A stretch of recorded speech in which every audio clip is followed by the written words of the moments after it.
that he could retrieve little of it until adulthood. His childhood in Berlin, his years as either Michael or Igor, barely existed in his memory. As a youngster, he attended the private Jüdische Waldschule Kaliski, an elementary school that, during Hitler's rise, became a Jews-only institution.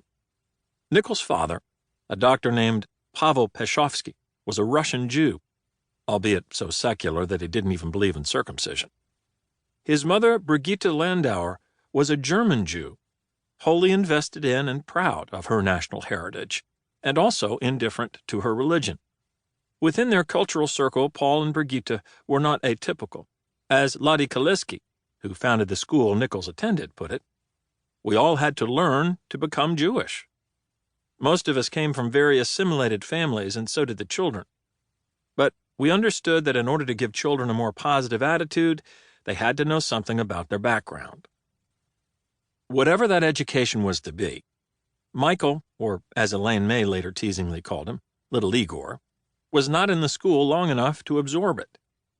His memories of the Kaliski school were few and mostly miserable. He recalled a group of German children in black shirts stealing his bicycle. And more vividly, he could picture, with awful clarity, a scene with my gym teacher and my mother, and realizing they were lovers.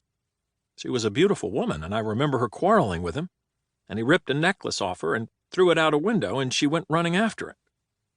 As an adult, Nichols spoke as if that moment were still raw, admitting, "I suppose I've spent a large part of my life trying to sort that out."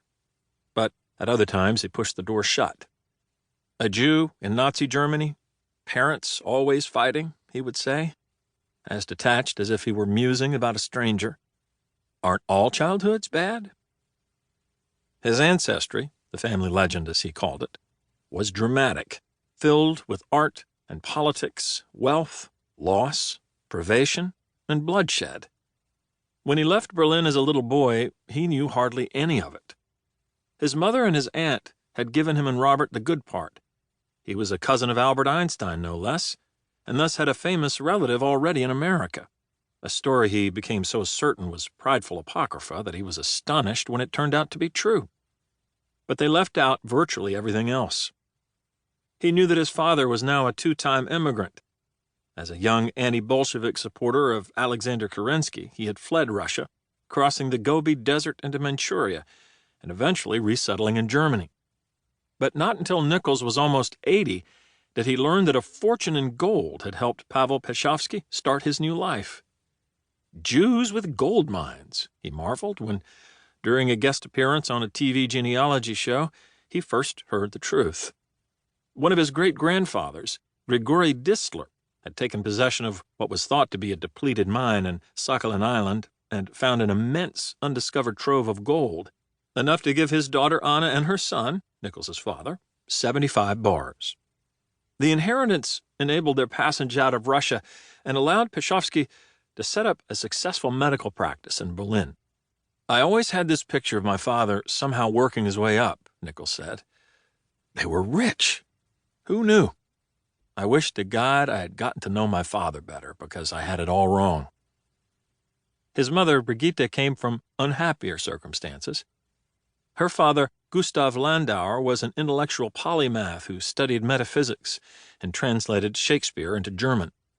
He was also a political firebrand, a committed believer in the philosophy of an anarchist, post-governmental agrarian utopia, and an agitator who served jail time for his insurrectionist articles in Der Socialist. Bearded, oratorically fiery, and 6.5 feet tall, he cut a formidable public figure. In 1903, he married Hedwig Lachmann, a poet and translator whose adaptation of Oscar Wilde's Salome became the libretto for Richard Strauss's opera. Landauer was interested in religion as a field of research, but had no use for it in his home, nor did his wife, despite being the daughter of a cantor. Brigitte grew up in Hermsdorf, a largely Jewish suburb of Berlin, in a house filled with literature and art. "I played with Jewish children," she recalled, "but we were the only ones who celebrated Christmas and Easter, an entirely secular Christmas with presents, stars, tinsel. At school, I was the only child who sat alone while the others studied religion and recited their prayers."